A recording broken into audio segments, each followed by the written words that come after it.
স্বাগতম তোমাদের প্রিয় চ্যানেল অধ্যয়ন শুরু করার আগে বইটি খুলে রাখুন আর আমার সাথে পড়তে থাকুন। আমাদের এই ছোট্ট চ্যানেলটি সাবস্ক্রাইব করতে ভুলবেন না। চলুন শুরু করি। Poverty and famines. The Indian economy reached a new low under the British, with the net effect that there was widespread poverty and starvation among the masses. Though famines in India occurred due to a number of factors such as failure of rains and frequent wars between the British and regional powers, the British economic policies added to these factors and culminated in a series of famines that struck India in the second half of the 18th century, and later the 19th century as well. দারিদ্র্য এবং দুর্ভিক্ষ। জনসাধারণের মধ্যে ব্যাপক দারিদ্র্য এবং অনাহারের net প্রভাবের সাথে ব্রিটিশদের অধীনে ভারতীয় অর্থনীতি একটি নতুন নিম্ন স্তরে পৌঁছেছিল।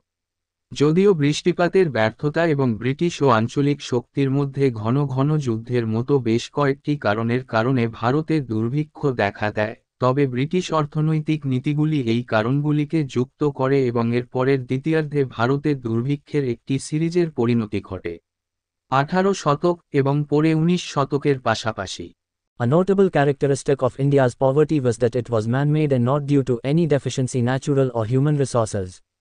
In the pre-British period, India was no more backward than the West.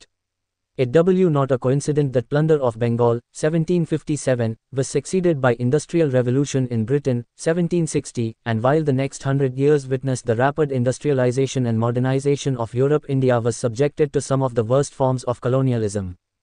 Far from modernization, India was sapped of its wealth and vitality, its masses veered on the fringes of poverty and starvation. ভারতের দারিদ্র্যের একটি উল্লেখযোগ্য বৈশিষ্ট্য ছিল যে এটি মানবসৃষ্ট ছিল এবং কোনো প্রাকৃতিক বা মানব সম্পদের অভাবের কারণে নয়। প্রাক ব্রিটিশ যুগে ভারত পশ্চিমের চেয়ে বেশি পিছিয়ে ছিল না।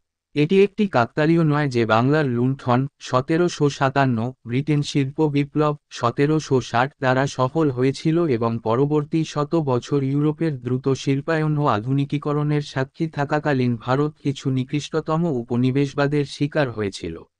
আধুনিকীকরণ থেকে অনেক দূরে ভারত তার সম্পদ এবং জীবনী শক্তির স্যাপেট ছিল, এর জনসাধারণ দারিদ্র্য এবং অনাহারের সীমানায় নেমেছিল। Rise of modern industries under the British. The British did not plan to bring about any industrial or economic development in India.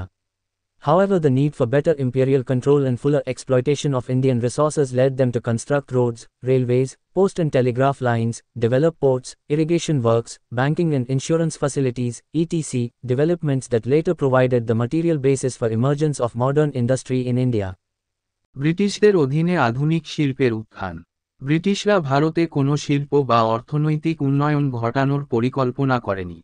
যাই হোক, উন্নত সাম্রাজ্য নিয়ন্ত্রণের প্রয়োজন এবং ভারতীয় সম্পদের পূর্ণ শোষণের জন্য তাদের রাস্তা, রেলপথ, পোস্ট এবং টেলিগ্রাফ লাইন নির্মাণ, বন্দর, সেচ কাজ, ব্যাংকিং এবং বীমা সুবিধা ইত্যাদির উন্নয়নে পরিচালিত করেছিল, উন্নয়ন যা পরবর্তীতে উত্থানের জন্য বস্তুগত ভিত্তি প্রদান করে। ভারতে আধুনিক শিল্প। An important social consequence of this limited industrial development was the emergence of the industrial capitalist class and the working class. Even as these classes formed a minuscule part of the Indian population, they represented new technology, new social relations and new outlook, with the consequence that their economic and political contribution in 19th and 20th centuries far outweighed their numbers. এই সীমিত শিল্প বিকাশের একটি গুরুত্বপূর্ণ সামাজিক পরিণতি ছিল শিল্প পুঁজিবাদী শ্রেণী এবং শ্রমিক শ্রেণীর উত্থান। যদিও এই শ্রেণীগুলি ভারতীয় জনসংখ্যার একটি ক্ষুদ্র অংশ গঠন করেছিল, তারা নতুন প্রযুক্তি, নতুন সামাজিক সম্পর্ক এবং নতুন দৃষ্টিভঙ্গির প্রতিনিধিত্ব করেছিল, যার ফলস্বরূপ 19 এবং 20 শতকে তাদের অর্থনৈতিক ও রাজনৈতিক অবদান তাদের সংখ্যার চেয়ে অনেক বেশি ছিল। Roads and Indian railways. Up to the 1850s, the means of transport in India were confined to animal-driven carts. Driven by the need for imperial defense from both external and internal threats and fuller exploitation of Indian resources, the British began development of roadways, railways and waterways. রাস্তা এবং ভারতীয় railway. 1850 এর দশক পর্যন্ত ভারতে পরিবহনের মাধ্যম পশুচালিত গাড়ির মধ্যে সীমাবদ্ধ ছিল। বাহ্যিক ও অভ্যন্তরীণ উভয় হুমকি এবং ভারতীয় সম্পদের পূর্ণ শোষণ থেকে সাম্রাজ্যের প্রতিরক্ষার প্রয়োজনীয়তার দ্বারা চালিত, ব্রিটিশরা সড়কপথ, রেলপথ এবং জলপথের উন্নয়ন শুরু করে। In 1839, work on the Grand Trunk Road from Calcutta to Delhi was started and completed in 1850s. However, Real change came with the introduction of Indian Railways. The first railway engine was designed by George Stephenson. In 1814, it was first put on the rails. In 1848, Lord Dalhousie became Governor General of India and advocated rapid railway construction. In 1853, first railway line in India was laid in between Bombay and Thane by Great Indian Peninsular Railway. In 1854, 120-mile railway line was laid between Calcutta and Raniganj by East India Railway. 1839 সালে কলকাতা থেকে দিল্লি পর্যন্ত grand trunk রোডের কাজ শুরু হয় এবং 1850 সালে শেষ হয়। যাই হোক, ভারতীয় রেলের প্রবর্তনের সাথে আসল পরিবর্তন এসেছিল। প্রথম রেল ইঞ্জিনটি ডিজাইন করেছিলেন জর্জ স্টিফেনসন। 1814 সালে এটি প্রথম রেলের উপর রাখা হয়েছিল।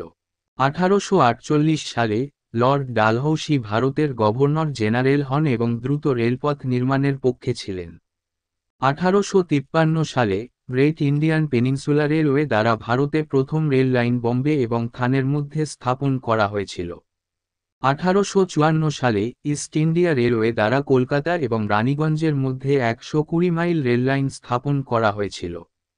Postal system and telegraph. For communication, the British set up an efficient postal system. Dalhousie introduced the first postage stamps in India. Telegraphy was also introduced. Postal system এবং Telegraph যোগাযোগের জন্য ব্রিটিশরা একটি দক্ষ ডাক ব্যবস্থা স্থাপন করেছিল। ডালহৌসি ভারতে প্রথম ডাক টিকিট চালু করেন। Telegraph era Prakalana Hayachila. In 1853, first telegraph line was opened from Calcutta to Agra. Until 1857, Dr. O'Shaughnessy, a professor of chemistry in Calcutta Medical College, instrument was used all over India. Later, it was replaced by the Morse instrument.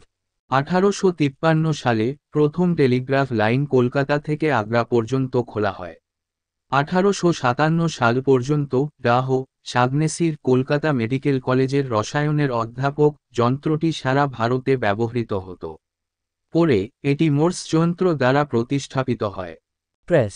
In 16th century, press was first introduced in India by the Portuguese. Early attempts to publish newspapers were made by the disgruntled East India employees. In 1780, the first newspaper in India was published by James Augustus Hickey titled the Bengal Gazette. 16 শতকে পর্তুগিজদের দ্বারা ভারতে প্রথম press চালু হয়। অসন্তুষ্ট east India কর্মচারীদের দ্বারা সংবাদপত্র প্রকাশের প্রাথমিক প্রচেষ্টা করা হয়েছিল। 1780 সালে ভারতের প্রথম সংবাদপত্র James Augustus Hicky the Bengal Gazette নামে প্রকাশিত হয়েছিল। Rise of New Indian Bourgeoisie. Some Indian traders, money lenders and bankers got to amass some wealth as junior partners of English traders and businessmen and emerged as the new Indian middle class. The Indian traders helped in the distribution of British manufactures in the remotest corners of India and collection of raw materials for export to Britain. The money lenders lent money to the agriculturalists in distress and ensured collection of land revenue by the government. The bankers helped both in carrying out their businesses and other financial transactions. নতুন ভারতীয় বুর্জোয়াদের উত্থান। কিছু ভারতীয় ব্যবসায়ী, অর্থঋণদাতা এবং ব্যাংকার ইংরেজ ব্যবসায়ী ও ব্যবসায়ীদের জুনিয়র অংশীদার হিসাবে কিছু সম্পদ সংগ্রহ করতে পেরেছিল এবং নতুন ভারতীয় মধ্যবিত্ত হিসাবে আবির্ভূত হয়েছিল। ভারতীয় ব্যবসায়ীরা ভারতের প্রত্যন্ত কোণে ব্রিটিশ উৎপাদিত পণ্য বিতরণ এবং ব্রিটেনে রপ্তানির জন্য কাঁচামাল সংগ্রহে সহায়তা করেছিল। মহাজনরা দুর্দশাগ্রস্ত কৃষিবিদদের টাকা ধার দেন এবং সরকার কর্তৃক ভূমি রাজস্ব আদায় নিশ্চিত করেন। ব্যাংকাররা তাদের ব্যবসা পরিচালনা এবং অন্যান্য আর্থিক লেনদেন উভয় ক্ষেত্রেই সাহায্য করেছিল। It was this very class that initially formed the westernized loyalists but later evolved into the educated Indian intelligentsia and raised the banner of the national movement in the second half of the 19th century. One such cotton trader was Dadabhai Naoroji, 1825 to 1917, who devoted his entire life to the creation of a national movement in India. এই শ্রেণীটি প্রাথমিকভাবে পশ্চিমা অনুগতদের গঠন করেছিল কিন্তু পরে শিক্ষিত ভারতীয় বুদ্ধিজীবীদের মধ্যে বিকশিত হয়েছিল এবং 19 শতকের দ্বিতীয়ার্ধে জাতীয় আন্দোলনের ব্যানার তুলেছিল। এমনই একজন তুলা ব্যবসায়ী ছিলেন দাদাভাই নওরোজি, 1825 থেকে 1917, যিনি ভারতের একটি জাতীয় আন্দোলন গড়ে তোলার জন্য তার সমগ্র জীবন উৎসর্গ করেছিলেন। To sum up, in this chapter we have learned that the main motive of the English company in India was to maximize its profits. All other purposes were subordinated to this aim and all its activities were guided by it, including acquisition of political hegemony and territorial expansion. After Plassey, the company emerged supreme in Bengal and began using its political power for its own commercial gains. The more powerful the company grew, the more tightly it gripped the Indian economy and sucked away its vitality. One by one it wreaked havoc on Indian peasants, artisans, traders and businessmen, ate into their share of profits and rendered their industry financially unviable. Plunder of Bengal, drain of wealth, deindustrialization, commercialization of agriculture and ruralization of Indian economy were some of the major impacts of the company's policies in India. We may conclude that the British rule had a far-reaching impact on India life, particularly the economy, which was gradually transformed into a fully developed colonial economy by the end of the 19th century. সংক্ষেপে এই অধ্যায়ে আমরা শিখেছি যে ভারতে ইংরেজ কোম্পানির মূল উদ্দেশ্য ছিল তাদের মুনাফা সর্বাধিক করা। অন্যান্য সকল উদ্দেশ্য এই লক্ষ্যের অধীনস্থ ছিল এবং রাজনৈতিক আধিপত্য অর্জন এবং আঞ্চলিক সম্প্রসারণ সহ এর সমস্ত কার্যক্রমের দ্বারা পরিচালিত হয়েছিল। পলাশির পরে কোম্পানি বাংলায় সর্বোচ্চ আবির্ভূত হয় এবং নিজস্ব বাণিজ্যিক লাভের জন্য তার রাজনৈতিক ক্ষমতা ব্যবহার শুরু করে। কোম্পানি যত বেশি শক্তিশালী হয়েছে ততই শক্তভাবে ভারতীয় অর্থনীতিকে আঁকড়ে ধরেছে এবং এর প্রাণশক্তি ছিনিয়ে নিয়েছে। একে একে ভারতীয় কৃষক, কারিগর, ব্যবসায়ী ও ব্যবসায়ীদের সর্বনাশ করেছে, তাদের লাভের অংশ খেয়েছে এবং তাদের শিল্পকে আর্থিকভাবে অযোগ্য করে তুলেছে। বাংলার লুণ্ঠন, সম্পদের নিষ্কাশন, শিল্পহীনকরণ, কৃষির বাণিজ্যিকীকরণ এবং ভারতীয় অর্থনীতির গ্রামীণকরণ ছিল ভারতে কোম্পানির নীতির কিছু প্রধান প্রভাব। আমরা উপসংহারে আসতে পারি যে ব্রিটিশ শাসন ভারতের জীবনযাত্রার উপর সুদূরপ্রসারী প্রভাব ফেলেছিল, বিশেষ করে অর্থনীতি, যা 19 শতকের শেষের দিকে ধীরে ধীরে একটি সম্পূর্ণ উন্নত ও উপনিবেশিক অর্থনীতিতে রূপান্তরিত হয়েছিল। এখানেই এই ভিডিওটি শেষ করলাম। পরবর্তী ভিডিওতে আমরা বাকিটা পড়ব।